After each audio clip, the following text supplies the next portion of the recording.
Hi guys, I'm Ghost Jones and welcome back to the Ghost Jones YouTube channel. We are in my living room, or at least my current living room. If you guys watched the bedwetter video, then you know why. Like, I have to get rid of this couch. Basically, where I left off in my last story time, I had just gotten, kidnapped by my ex-boyfriend. But I made this group of friends. This is not the same group of friends from the story time on when one of my friends went missing. This is a second group. So I basically get back on the Red app, and at this time, the Red app is very popular.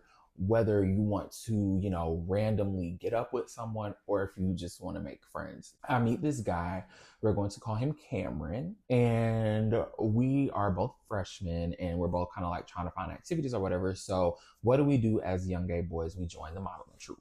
So when we get to the modeling troupe, tryouts, that's where we meet Alicia, Naomi, and Sherelle. Alicia and Naomi, they are kind of sisters in a way. Naomi's mother used to do foster care and she ended up fostering Alicia. And then Alicia went on to get adopted by a different family. They still were able to be raised together and they still call each other sisters. Sherelle is just, I think, Alicia's friend. Maybe they went to school together or something. I don't know. The first party of the year kind of comes up or whatever. I don't know if it really was the first party of the year, but it was the first party that I went to that year. Sherelle had a girlfriend who was older than us. Sherelle's girlfriend gets us a bottle or whatever. And then we go back to Naomi's room because Naomi is a soccer player. So she's in the dorms where all the athletes are. And those are kind of set up a little bit differently. They have their own bathroom. They have like a kitchenette in there. So like they can cook. They can just do a little bit more. They have space. They have a living room. Y'all, we were taking shots of strawberry kiwi pinnacle vodka. Like, I know the kids have Casamigos, Don Julio, all that. We didn't have all that when I was growing up. We had bottom shelf liquor or Patron and Hennessy. So y'all, we're just drinking, and I'm just getting drunker and drunker. We go to the club.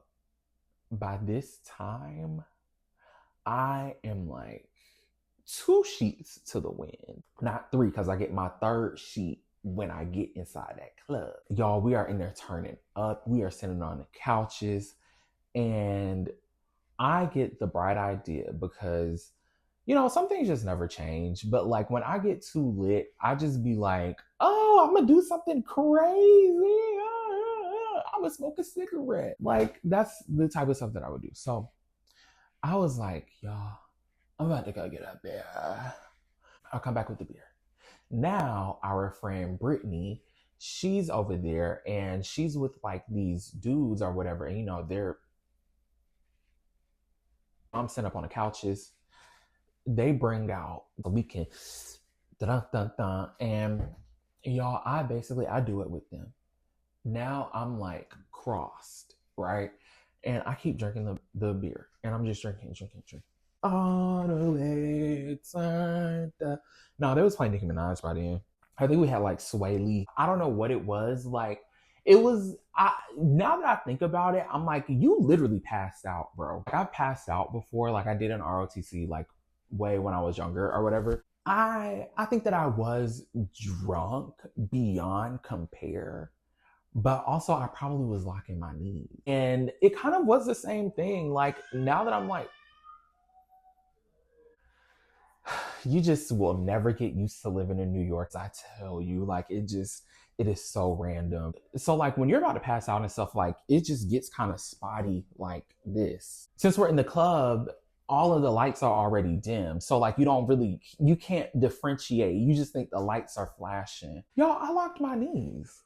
That's literally the whole story time over.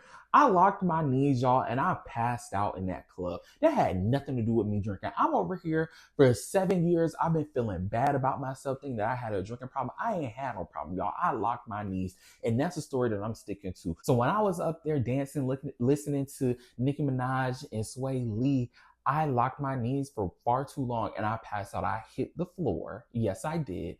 And I was laid out, and I just remember them like shaking me or whatever to like get me up. I get up, but like I can't stand up. Like all of my strength has kind of left my body at this point.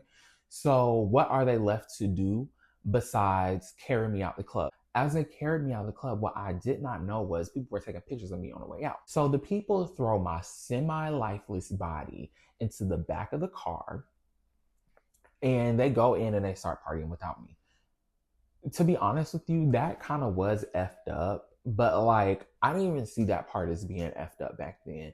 The part that kind of irritated me the most was what they did after the fact. I don't know how I got back into my dorm room, but I woke up in my dorm room and it was like, I don't know, like 11, 12 o'clock or whatever. I wake up, headache, hungover, go back to bed, wake up, and now I'm like really looking at my phone. And I literally wake up to my friends sending me screenshots of Instagram from basically where like the people were taking pictures of me getting carried out of the club and they posted it on like the promo page. And the fact that like my friends were the ones who were like showing it to me and then just having so much to say, like they're just like, oh, like, like, babe, like you really kind of did too much last night. Like you're being posted on here, just kind of like making me feel bad about it, like I don't already. So from that point, I just basically kind of laid low for the rest of the weekend. Like I did not make it to any other club appearances. I did not go anywhere. Y'all, I literally went to go get some food like that same day. And I heard somebody as I was walking by, they're like, oh, that's the boy that got so fucked up. I was like, man, please. Like, I just really want to go home because like, y'all, I'm embarrassed. And it's like, y'all don't even know half of the story. Like I got kidnapped before I got here. Y'all, like I'm not in my right mind. And I did not tell my mama. So from there on out, I did not say anything. Like I just I stayed in my room. I talked to my friends back home, like nothing happened. The part that's so crazy about it was, Alicia, you were the main one in that group talking so much mess. But mind you, by Monday morning, we had fight videos of her. So Alicia basically got into it with this girl. Her name was Booty God at the time. I don't know what her real name. I do, but I just don't care to say it. She was Booty God back then. Her and Booty God, I guess, were like beefing that whole summer. She was talking about Booty God. She was saying she doesn't look the same in person. She just looks really thick on Twitter, because that's what it was called back then. Twitter, twatter. And they were doing all that shit talking.